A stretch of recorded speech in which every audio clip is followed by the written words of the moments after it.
Aquí ven ustedes las partes de la clase primeramente de córnea. ¿Cuál es el concepto? ¿Qué cosa es la córnea? La córnea, conjuntamente con la esclera, forma parte de la túnica llamada externa, fibrosa o de protección del globo ocular. Justamente las características que tiene la córnea y la esclera son que son duras y resistentes porque tienen en su composición básicamente fibra, tejido colágeno. En el caso de la esclera, ustedes saben, es opaca y la córnea es transparente. Entonces es un órgano transparente, avascular, que no tiene irrigación y una gran inervación, es bastante sensible. Como ven ustedes ahí, la inervación acerca del quinto 1, el quinto, no tercero, quinto 1, la rama oftálmica a través de los nervios interdentrales. Entonces, por lo transparente, avascular, tiene una forma semisférica, abombada. ¿Ves acá? Es más delgada en el centro que en la periferia, ¿no? El grosor promedio de la córnea es de 540 micras en el centro y a 700 micras en la periferia. Y acá tenemos nuestros radios de curvatura, tanto el mayor como el menor, con un diámetro promedio de 11, yendo de 10 a 13 milímetros los diámetros de la córnea. Entonces, una córnea de menos de 10 diríamos una microcórnea, ¿no? Y una de 13, una megalocórnea. Esas son las medidas anatómicas de una córnea normal. Entonces, anatómicamente tiene diámetros, espesores y curvaturas. El poder de refracción de la córnea es el primer órgano con mayor poder refractivo, con 43 dioptrías. El ojo como sistema óptico aproximadamente tiene 65 dioptrías de poder refractivo total, 6,4, 6,5, ¿no? Y la córnea es 43, o sea, más del 70% del poder refractivo del globo ocular está dado por la córnea. Entonces, cualquier alteración en la curvatura, sobre todo, y el poder refractivo va a afectar a todo el sistema visual. Histológicamente, la córnea tiene 5 capas, yendo de arriba hacia abajo, la más externa, llamada epitelio corneal, ustedes ahí en esa tinción, 5 o 6 capas de células con una membrana basal, las cuales se regeneran cuando hay lesión. Estas 5 o 6 capas de células se dan cuenta que en la membrana basal son más grandes, ¿no es cierto?, más alargadas, ¿no? Y se pueden más superficiales a medida que van hacia el medio ambiente. Aquí delante existe una capa llamada película lacrimal, la cual interactúa con el oxígeno para el metabolismo del tercio externo de la córnea, que está dada por el oxígeno del medio ambiente. Esta capa es regenerable cuando hay lesión. Y mencionaba anteriormente que está ricamente inervada por el quinto 1, las ramas interdentrales. Luego tenemos la siguiente capa llamada membrana de Bowman, la cual es bastante dura y resistente, como ahí no tiñe con el colorante.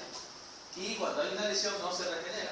Ese es el problema con la membrana capa de Bowman, no se regenera cuando hay lesión, quedando cicatrices muchas veces visibles, o llamadas leucomas, ¿no? Cuando hay cicatriz corneal se denomina leucoma. Luego tenemos el estroma. El estroma es la capa más gruesa, más importante de la córnea.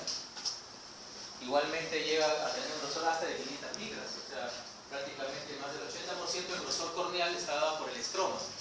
Como ustedes acá, está formada por fibras, ¿no?, de tejido. Estas fibras están unidas por un cemento. Este cemento o pegamento es un cemento derivado de ácido, son derivados sulfatados, el condroitin y el queratosulfato.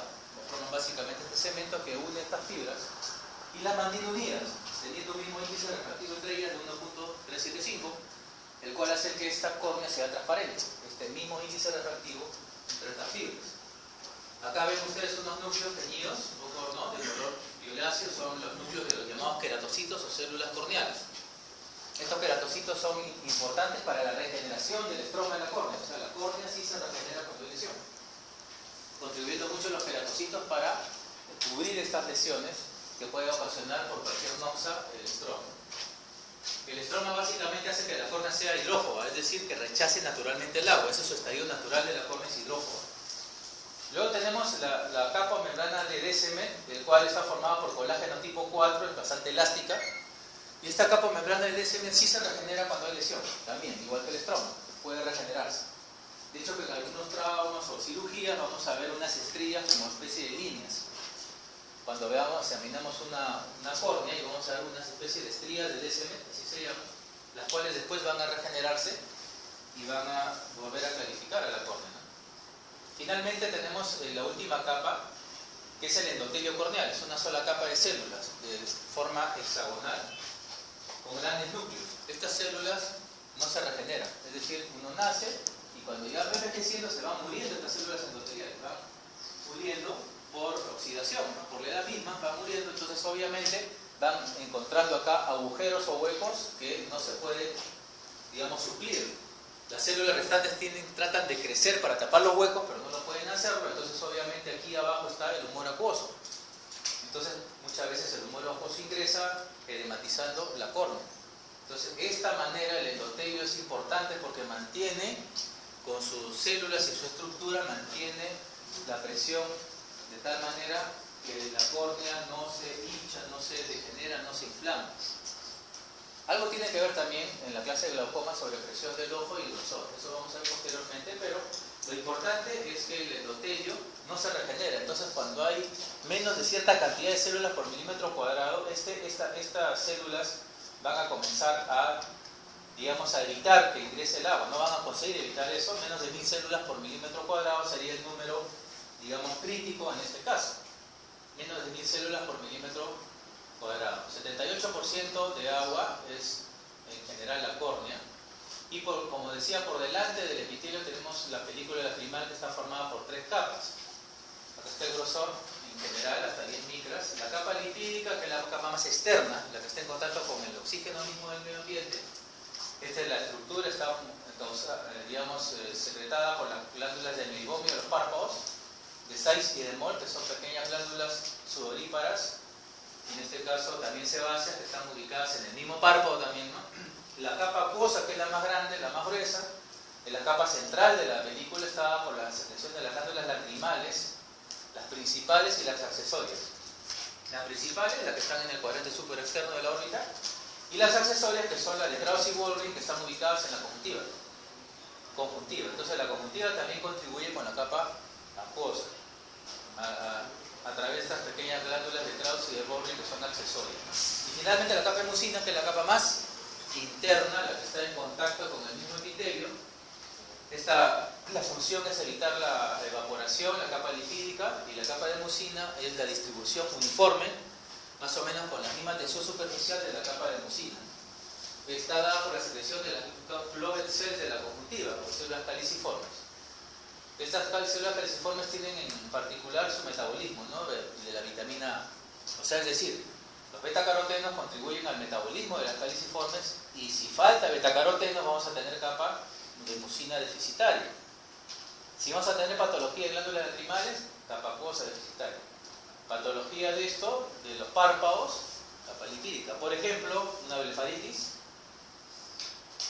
por ejemplo, una enfermedad de colágeno que coja las glándulas, una artritis reumatoidea, por ejemplo, y aquí cualquier alteración conjuntival, una conjuntivitis crónica, etcétera, también afecta a la capa de mucina, sobre todo si hay alteración del metabolismo de la vitamina A, es decir, déficit de vitamina A en un niño, por ejemplo, va a haber un ojo seco por déficit de mucina.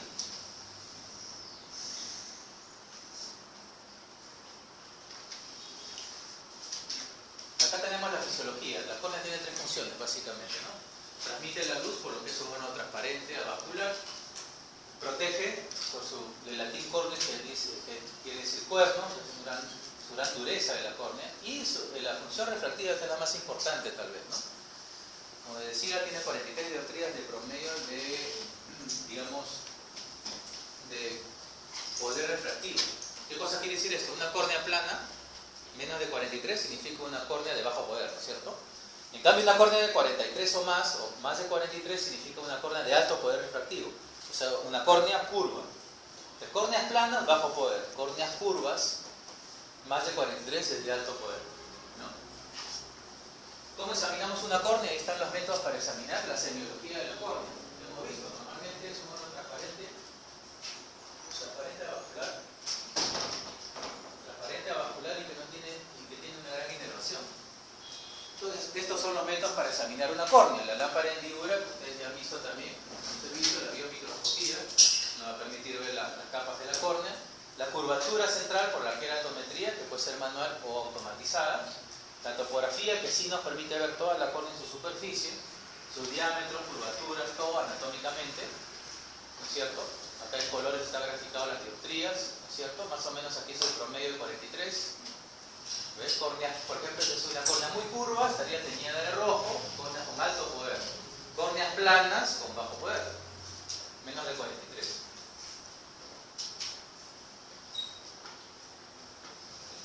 El grosor corneal, este es 54, 540 micras, ahí están las 520, 540 micras, el espesor corneal promedio del centro de la córnea. Sabemos que en la periferia este es más grueso. Entonces, esto es en el centro. La microscopía especular nos va a ver la densidad de estas células endoteliales que yo les comentaba. A partir de los 40 años, el número ya comienza a bajar. En un recién nacido puede llegar hasta 3.000 células por milímetro cuadrado de endotelio.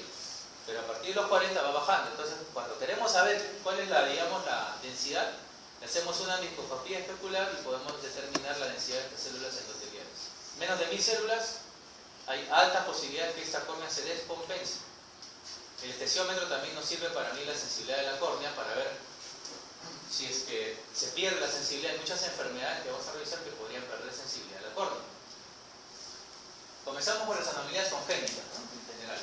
Cristoftalmos, ausencia de córnea, microcórnea, menos de 10 milímetros. Esta está asociada a microftalmos, ojos pequeños. Megalocórneas son córneas grandes de más de 13 milímetros de diámetro, asociado, por ejemplo, a glaucomas congénitos. Esclerocórnea, que es una alteración por la cual la córnea no es transparente, es opaca, se llama esclerocórnea. Y las anomalías de todo el segmento anterior, hablamos del ante cristalino, segmento anterior. Todas estas son anomalías congénitas. La más importante que afecta a la córnea se llama anomalía de Peter. Anomalía de Peter, el cual estaba por una triada, la anomalía de Peter: leucoma, o sea, opacidad corneal, adherencia y catarata. Entonces, una triada, por ejemplo, si tienes un leucoma, es una opacidad de la córnea, una sinequia o lesiones del iris al borde de este leucoma y una catarata, estamos hablando del síndrome de Peter, por ejemplo, este de acá arriba. Es un recién nacido que tiene así un leucoma, o sea, una opacidad corneal. Después lo examinamos y vemos que tiene un cristalino opaco, o sea, una catarata. Y también tiene sinequias o adherencias, y esto es un síndrome de Peter. Este es el más, digamos, más importante alteración del segmento anterior que ocupa la córnea. Tenemos las infecciones. En este caso, las infecciones pueden ser virales, bacterianas, micóticas y foramenas. Las virales por herpes simple, por herpes zóster y otras infecciones virales. Aquí, por ejemplo, es importante en herpes simple la presencia de un anillo llamado de Wesley. Estas son lesiones que tiñen con fluoresceína, le colocamos un colorante, una luz azul de cobalto, y esto va a hacer una, digamos, una fluorescencia. Son lesiones causadas por herpes, en este caso, herpes simple. Las de herpes zóster son algo más pequeñas, pero un poco más profundas. Abarcan el epitelio y un poco de bomo. Aquí son epiteliales, son más superficiales, más grandes, arborescentes. Es una queratitis por herpes simple. Dendrítica se llama porque es de forma de arborescente. Aquí tenemos la presencia de un anillo inflamatorio llamado de Wesley, un anillo blanquecino, causado por el antígeno del virus, herpes simple. Entonces, herpes simple, anillo de Wesley, y queratitis de tipo dendrítica, ¿no es cierto?, por herpes simple. En este caso, la diferencia con el zóster es que zóster, el virus varicela zóster es más agresivo, ¿no es cierto? Nos coge el quinto, atraviesa alrededor, quinto nervio, quinto 1, rama oftálmica, y su rama terminal o naso ciliar. En este caso, produce lesiones dolorosas con vesículas en la piel, ¿no? Por ejemplo, acá hay lesiones vesiculares en piel, ¿no es cierto?, abarcando el territorio dérmico del quinto 1. Si la punta de la nariz está tomada, signo de Hutchinson. Esto quiere decir que la rama nasociliar, que es la terminal, está cogida, y por anatomía sabemos entonces que debe estar también las ramas ciliares largas que van a la córnea, ¿cierto? Entonces, el signo de Hutchinson, herpes zóster, herpes zóster. Aquí el tratamiento es obviamente con antivirales específicos, altas dosis, vitamina B, analgésicos en el segundo caso, ungüentos también con antivirales como el aciclovir. Otras infecciones virales, virus de Estival, adenovirus, conjuntivitis hemorrágica epidémica, no es epidémica, epidémica aguda, que son relacionadas también a infecciones corneales por virus. Luego tenemos las bacterias. Las bacterias sí, efectivamente, pueden haber factores, tanto exógenos como endógenos. Es decir, si hay mucha patogenicidad de la bacteria o hay una baja de defensas, o sea, locales. Por ejemplo, típico paciente con ojo seco, ¿no? Síndrome de ojo seco, por insuficiencia de la película lacrimal que hemos revisado, puede causar baja de las defensas locales y obviamente va a ingresar una bacteria. Y si es patógena, pues tiene mucha, digamos, mucha patogenicidad, va a haber problemas acá. La más común es Staphylococcus aureus, la etiología más común, causando queratitis o lesiones corneales, generalmente superficiales, o sea, epiteliales, son puntiformes, por eso se llama queratitis puntata, porque son puntiformes, siguiendo un patrón específico, ¿no? Es decir, el estafilococo generalmente da lesiones en el polo inferior de la córnea. De acuerdo a las bacterias hay una serie de indicaciones, pero el estafilococo es más común, lesiones inferiores en la córnea. Luego, si estos factores actúan negativamente, va a haber la presencia de úlceras, o sea, lesiones ya más extensas, ¿no es cierto? Y afectan más epitelio y todo eso. Entonces, aquí tenemos una úlcera bacteriana. ¿Por qué? Porque la presencia del Licopium o pus en la cámara anterior. Esto es algo ya patornomónico. Si ustedes ven una úlcera con Licopium, es una úlcera bacteriana. Ahora, puede ser una fractuosa, tener su lesión satélite, hay un edema, ¿no? Toda la córnea está con edema. Digamos, son signos indirectos que nos inducen a pensar, ¿no?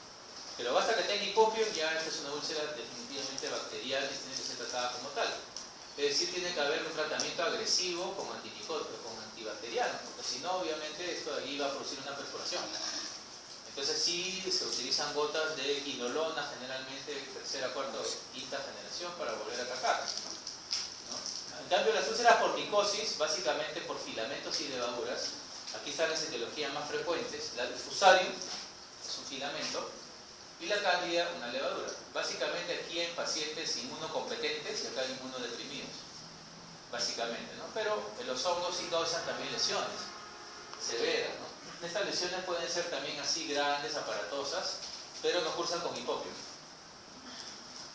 O sea, son parecidas. Acá es mejor hacer un examen microbiológico con un extendido para determinar si es que hay la presencia de filamentos, ¿no es cierto? Y si no hay filamentos, de repente por ahí una espora, ¿no? Entonces por ahí ya es el diagnóstico. El tratamiento es usualmente específico. Lamentablemente no hay un tratamiento muy disponible, es la natamicina. La natamicina es un antimicótico tópico bastante caro, pero si es que tenemos el caso, tenemos que utilizarlo, no hay otra. Porque estas úlceras son bien grandes, bien aparatosas y pueden destruir a la córnea. Entonces hay que evitar el diferir un tratamiento cuando es una úlcera micótica. Y finalmente las infecciones por ameba, ¿no? Las amebas son organismos de vida libre, los cuales nos pueden producir lesiones de esta manera, ¿no? Lesiones destructivas. Esta es una cantamoebis olítica que usualmente está en las aguas estancadas, ¿no? Por ejemplo, líquidos para lentes de contacto, de repente por ahí un excursionista, ¿no? De repente por ahí a veces aguas estancadas que uno de repente por ahí se aplica por una emergencia y era un agua que estaba llena de ameba, una piscina. Entonces obviamente aquí va a ingresar la ameba histolítica y producir lesiones destructivas. Lamentablemente no hay tratamiento específico. Entonces aquí sí se ha visto necesidad de preparar inclusive antivinazólicos que se tratan las amebiasis intestinales para tratar de prepararlos de forma tópica y dar tratamiento, ¿no? Muy complicado por el pH y la penetración, pero se puede hacer, es una medida, ¿no? Porque lamentablemente no hay un tratamiento específico para las infecciones, en este caso corneales por amebas. Las inflamaciones. Tenemos estas etiologías. O sea, la córnea también se inflama, no puede haber una inflamación sin un agente etiológico ahí. Generalmente se inflama el estroma, o sea, la intersticial. El estroma es el que más se inflama. Y acá tenemos las etiologías. En nuestro medio, la tuberculosis. Paciente con tuberculosis activa que no ve, hay dos opciones. Una, que tenga la córnea con una inflamación, o que tenga una neuritis por tratamiento médico. Ahora, si no está en tratamiento, ya tienen diagnóstico, ¿no? Es una queratitis. Usualmente los pacientes con tuberculosis que todavía no se tratan, el antígeno, el BK, lo que hace provoca una reacción del estroma corneal y una pacificación del estroma corneal. Son lesiones así, ¿no? Este es un caso de una sífilis sordera, pero son lesiones bien similares a esta, ¿no? Entonces aquí es el antígeno BK ocasionó esta inflamación en este paciente. Entonces aquí lo que hay que hacer, aparte de remitirlo al programa PCT, lo primero que hay que hacer es darle un tratamiento a esta queratitis intersticial, porque puede quedarse, digamos, ya permanente. Este paciente que tiene déficits visuales cuando se pudo haber tratado, y generalmente se trata con antiinflamatorios, no esteroideos a altas dosis. Tenemos el ketoprofeno, ibuprofeno oftálmicos, una serie de tratamientos, hasta el diclofenaco también en altas dosis, darlo cada hora, al 1% ¿no? Porque la cosa es desinflamar. Si no, esto va a quedar persistente si no lo resolvemos en 2 a 3 semanas. Entonces, de aquí viene la sífilis y luego las siguientes etiologías que también, inclusive la parotiditis, ¿no? Son virus que producen enfermedades eruptivas, enfermedades de transmisión sexual, etc. Una serie de enfermedades producen queratitis intersticial. Estas son otras más raras. Estas son enfermedades más raras. Acá he puesto este slide con la úlcera de Muren. ¿Por qué? Porque esta úlcera presenta pacientes con artritis. Generalmente pacientes con enfermedades de colágeno muy severas. Una artritis reumatoidea de esas avanzadas, con deformidad, puede destruir la córnea. O sea, cree que la córnea es un cartílago. Entonces, obviamente, si es una enfermedad que destruye los cartílagos, va a identificar la córnea como un cartílago y la va a destruir. Entonces, eso se llama úlcera de Muren. Luego tenemos el ojo seco, ¿no? Que les explicaba. El ojo seco no es sino una insuficiencia de la película lacrimal, o sea, insuficiencia. No es déficit. Hay enfermedades de ojo seco que producen más lubricante de lo normal, o sea, lubrica más. Que son algunas de tipo de mala cierre palpebral, ¿no? Pero hablando del ojo seco, diríamos que es una insuficiencia de la película. En cualquiera de sus 3 capas, pueden ser 2, 1, lo que sea, pero es insuficiencia de toda la película. Aquí tenemos algunos desórdenes corneales que están relacionadas a ojo seco. Ninguna enfermedad corneal produce ojo seco. Son enfermedades sistémicas, el uso de tecnologías, ¿no es cierto?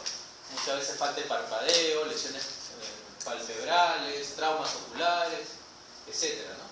Y lo más común, bueno, la idiopática, ¿no? Que es causada por el uso de tecnología y por factores ambientales, pero algunas enfermedades corneales pueden estar relacionadas al síndrome de ojo seco, como esta de acá. Exposiciones neurotróficas, la parálisis a nivel del séptimo nervio, no cierra bien el párpado, apnea rosácea, Johnson, pemfigoides. Esto es lo que les decía, ¿no? Un niño con deficiencia de vitamina A se llama xerostalmia, y esa xerostalmia afecta a las células caliciformes de la conjuntiva, básicamente. Entonces va a haber un déficit de la capa de mucina. Entonces estos niños van a tener síndrome de ojo seco, o sea, van a tener sensación de cuerpo extraño, ¿no es cierto? Ojo rojo, dolor ocular, se frotan a cada rato, tienen secreción. Entonces, eso de ahí uno puede confundirse con una infección. Pero muchos de estos casos son niños desnutridos y que necesitan una corrección de la lágrima. Otros casos más, digamos, menos comunes de ojo seco por causas corneales. Las degeneraciones, por el contrario, son cambios involutivos. La más común, el halo o arco senil, ¿no? Lo sentamos en la lámpara al paciente y de pronto vemos un halo blanquecino. O sea, no, si vemos un halo blanquecino así, de este típico, a veces pigmentado, no nos asustemos, es un halo o arco senil o gerontoso. Entonces, esto es simplemente una degeneración por edad, ¿no? Entonces, ya podemos darle un diagnóstico y explicarle que si está asustado o asustada porque ve, no sé, un halo blanquecino, eso de ahí es algo un arco senil. Usualmente no se toca, eso es algo benigno. En cambio, los depósitos corneales sí, hay diferentes tipos de depósitos, de acuerdo a la sustancia o el metabolismo que está alterado. Aquí falta el anillo de cobre. Hay un anillo de cobre de tipo azul que se ve en la enfermedad de hepato lenticular, la enfermedad de Wilson, así se llama, que es una enfermedad del metabolismo del cobre hepático. Entonces, esa enfermedad congénita produce metabolismo del cobre alterado, opacificación de cristalina, o sea, cataratas, y un anillo azul en la córnea. Es un anillo causado por el depósito de este cobre, anillo Kaiser-Fleischer, así se llama. Faltaría ponerlo acá. El resto son depósitos diversos, de calcio, por ejemplo. Depósitos amarillos, esferoideos, amiloides, nódulos, que probablemente sean de sustancias de desecho, etc., ¿no? Entonces son depósitos corneales diversos. Y aquí estas enfermedades de degeneraciones marginales se llaman. Y obviamente también son marginales porque son bastante más raras. La de Terrier y la de Surco. Esta es una banda, calcio en la membrana de Bowman, causa una cirugía de un trauma ocular como secuela, calcio en la membrana de Bowman, aquí en banda, nodular, son nódulos ahí también. Es la degeneración de Terrier, ¿no? Un agujero acá con unas lesiones blanquecinas. Eso se llaman degeneraciones. En cambio, las distrofias son diferentes. Las distrofias no son degeneraciones, sino son alteraciones. O sea, un paciente con degeneración para esta edad, ¿no? En cambio, las distrofias son gente joven. Primera, segunda, tercera década de la vida son pacientes jóvenes, bilateral, una alteración en la arquitectura de las células de la córnea bilateral, gente joven, ¿cierto? Y dentro de todas estas, la más común, la más frecuente, que muchas veces ustedes lo van a ver en todos sitios, se llama queratoconio. Es una ectásica porque afecta a toda la córnea, acá solamente la parte anterior, el estroma o la posterior. Pero en este caso el queratoconio afecta a toda la córnea, todo el grosor corneal. Se llama ectásica por ese motivo. El queratoconio tiene 3 grados, así como, ¿no?, gente joven que comienza a tener astigmatismos altos, la córnea se hace muy curva, curvaturas muy amplias de la córnea, 50 dioptrías para arriba.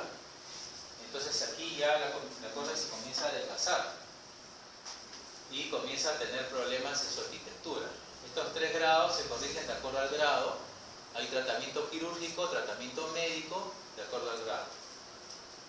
Por ejemplo, vamos a ver aquí en los slides una córnea, una distrofia anterior, en forma de hojas de trébol, raíz bucles en forma de hojas de trébol. Esa es distrofia reticular del estroma, distrofia macular también del estroma, distrofia del endotelio, córnea butata, distrofia endotelial, y aquí está el famoso queratoconio, ¿no? Generalmente, si uno lo ve de costado, la córnea es muy curva. El paciente va a mirar para abajo y el palpo inferior se va a deformar. Signo de Manson, esto se ve en queratoconos de segundo y tercer grado, ya más severos. Al inicio, el paciente solamente refiere lagrimeo, sensación de cansancio visual, fotofobia y escozor. Muchas veces viene el joven, verifica los ojos, no hay nada, no hay ningún otro síntoma, refracción, y ahí sale un astigmatismo corneal muy alto, una queratometría muy alta, más de 50 dioptrías de, digamos, de curvatura. Ya está el diagnóstico. Ahora, el grado de acuerdo a la topografía, o sea, le hacemos una topografía, y inmediatamente va a salir ahí, a la misma máquina le va a decir el diagnóstico. Es decir, queratoconio de la cara anterior, de la córnea, de la cara posterior de la córnea también, y de qué grado. Y de acuerdo a ello ya preparamos el tratamiento. Debe ir desde un lente de contacto hasta una cirugía de trasplante corneal. O sea, va desde ahí, de acuerdo al grado que puede afectar. Y también tenemos el queratoglobo. El queratoglobo es también una distrofia corneal similar al queratoconio. Pero aquí la forma de la córnea es un globo. Entonces, esto acá es más uniforme, no es tan puntiagudo acá. No se va a adelgazar tanto, pero igual la topografía, si tenemos un paciente con los mismos síntomas, gente joven, igual, nosotros vamos a hacerle su topografía y vamos a encontrar una córnea totalmente abombada, así toda la córnea hacia adelante como un botón. El queratoglobo también tiene 3 grados, igual el tratamiento es muy similar. Aquí la diferencia es que hay un tratamiento con anillos, estos anillos están contraindicados acá, porque es toda la superficie la que está tomada y no podemos adelgazar mucho al medio porque igual se va a empeorar. Entonces aquí no están contraindicados los anillos estabilizadores. En cuanto a tumores, ahí están, los más frecuentes son felizmente los benignos, ¿no? Los dermoides, esos pequeños quistes, son los más frecuentes en la córnea. Son tumores congénitos de color amarillo, blanquecinos, y son superficiales, o sea, uno los puede retirar, son epiteliales y pueden ser retirados. Luego los dermolipomas, diferencia que tienen inclusiones dérmicas, también se pueden retirar fácilmente. El tercero ya es un carcinoma, ¿no? Y son lesiones blanquecinas, delimitadas, arrosariadas, y hay que tener cuidado porque estos casos de ahí tenemos que actuar con bastante agresividad, porque estos tumores lamentablemente malignos, este carcinoma puede romper la membrana basal, meterse al estroma, invadir toda la córnea y destruir la córnea y de repente se mete al cámara anterior. Luego tenemos el nevus, el cuarto lugar, ¿no? Que son los lunares, que también pueden ocasionar, si son muy centrales se tendrían que eliminar. Existen varias técnicas de eliminación. Los trastornos asociados en la córnea son trastornos generalmente de metabolismo, de mucopolisacáridos, acetilcolípidos, mucolípidos, cistina, aminoácidos, diferentes trastornos que pueden depositarse en la córnea. O sea, no es que lo pongo porque sí, porque puede ser una mucolipidosis, ¿no? Por ejemplo, la córnea también se clasifica así, los mucolípidos se depositan ahí. Igual a la trigliceridemia, un paciente que viene porque tiene los triglicéridos altos, sabe que le gusta la endocrinología y esas cosas, de repente se asusta el paciente, doctor, ¿sabe que no estoy viendo? Y veo una mancha ahí, mi ojo, entonces uno, esto tiene que ir al oftalmólogo, porque esto tiene que retirar, son depósitos de triglicéridos, son grasas, ¿no? Entonces son como un ateroma ahí depositado en la córnea. Entonces, trastornos asociados del metabolismo también pueden tener su repercusión corneal. Inclusive cambios por drogas, se ve que también hay depósitos de metabolismo de diversos tipos, sobre todo de cocaína, se depositan en la córnea produciendo lesiones parecidas, ¿no? Pero en este caso estas son más periféricas, ¿no? Las lesiones inducidas por drogas son bien periféricas, pero bien claras también, ¿no? Luego, antes de terminar, traumatismos, ¿no? Los traumatismos corneales son de dos tipos, ¿no es cierto? Los que no penetran y los penetrantes. Los que no penetran son de la superficie ocular y los penetrantes, acá la diferencia entre penetrante y perforante, ¿cuál sería? ¿Alguien le puede decir? No es un trauma perforante, no es penetrante, no es perforante, no. Son términos diferentes. Penetrante es que no tiene puerta de salida, ¿no? O sea, penetrante es que ingresó la noxa y quedó. En cambio, perforante sí tiene puerta de entrada y salida. Y eso hay maneras de saberlo, no solamente con los signos que están acá, sino también con exámenes auxiliares, como la ecografía ocular o la tomografía ocular, que nos va a decir, bueno, sí, acá hay un puerto de salida, entonces es un trauma perforante. Pero obviamente va a ser trauma cerrado y trauma abierto. Trauma cerrado tenemos las quemaduras térmicas por calor, ultravioleta y química. En las químicas la más severa es la producida por álcali, ¿no? Más que nada por el pH. Las ácidos son neutralizadas por pH alcalino, la lágrima 7.4 lo neutraliza, pero el álcali no es neutralizado, hay que tener más precaución para el tratamiento con abundante irrigación. Cuerpos extraños corneales, generalmente metálicos, soldadores, ¿no es cierto?, sin protección, que pueden tener cuerpos extraños metálicos. Inmediatamente la extracción tiene que ser bajo anestesia local con lámpara hendidura. Aquí no traten de sacarlo así nomás, por más que lo vean. Sino con mucho cuidado, porque acá le sacan el cuerpo y después se perforó. O sea, esto de acá, abajo, estaba perforado. Entonces, por lo menos si entro a sala menor y tengo un microscopio, lo puedo cerrar, trato de ponerle una sustancia, un viscoelástico, para producir un taponamiento, ¿no? Porque si no se me pierde la cámara. O sea, si yo estoy en una lámpara en diode y le saco, y de pronto veo que sale un líquido por acá, y en 1 minuto, 2 minutos, se aplanó la cámara.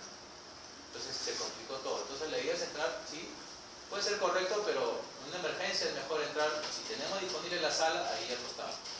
Entonces con esto retiramos y vemos bien, le ponemos fluoresceína estéril, a ver si que por ahí pierde o no, y si no pierde, parche y al día siguiente una evolución. En cambio acá este es un trauma de tipo, sería penetrante, ¿no? Trauma penetrante, ¿qué ven ustedes acá? Lo rojo, este sería un sangre, ¿no? Una hemorragia, ¿no? Sería un linfema. Muchas veces el linfema es total, ¿no? El problema es que vienen muchos traumas en emergencia con linfemas totales. Aquí no sabemos qué hay adentro, de repente está luxado, no está luxado, el está desinsertado, puede haber trauma de todo. Entonces aquí lo primero que hay que primero establecer si es penetrante o perforante, colocando fluoresceína, viendo si hay fluido de líquidos, una ecografía de tanteo al inicio sin mover mucho. Ahora que los ecógrafos son portátiles, a la cama del paciente de repente suavemente para ver si es que no hay nada atrás y de repente identificar hasta dónde llega esta sangre. Pero aquí es internamiento inmediato, este paciente tiene que ser hospitalizado y de repente vamos a ver en 24 horas cómo evoluciona esto y entrar a sellar esto, un lente de contacto terapéutico ayudaría, sino sellar esta lesión. Entonces mucho depende de lo que encontremos adentro, pero estos son los traumas, digamos, de tipo penetrante con los signos, ¿no? Los signos típicos de todo trauma.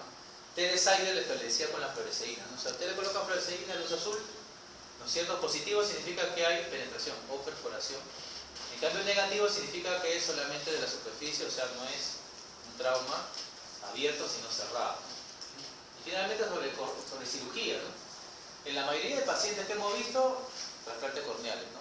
Distrofia sobre todo, queratoconos de amplia gama, algunas degeneraciones corneales que impiden el traumatismo, el tratamiento es un trasplante corneal de espesor total.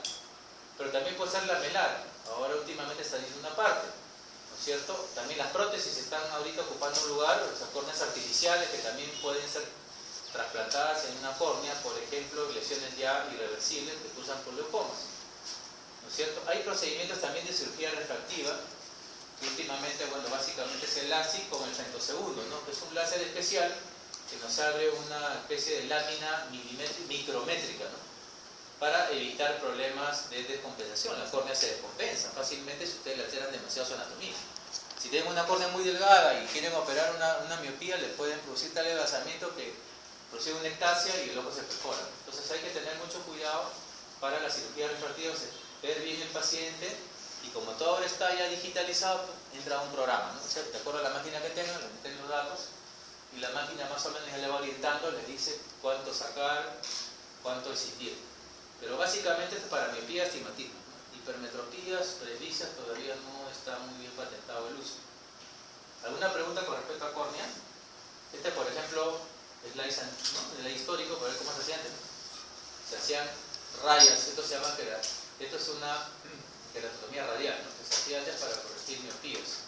Un LASIK, el láser actúa sobre el estroma. ¿Alguna pregunta con respecto a córnea?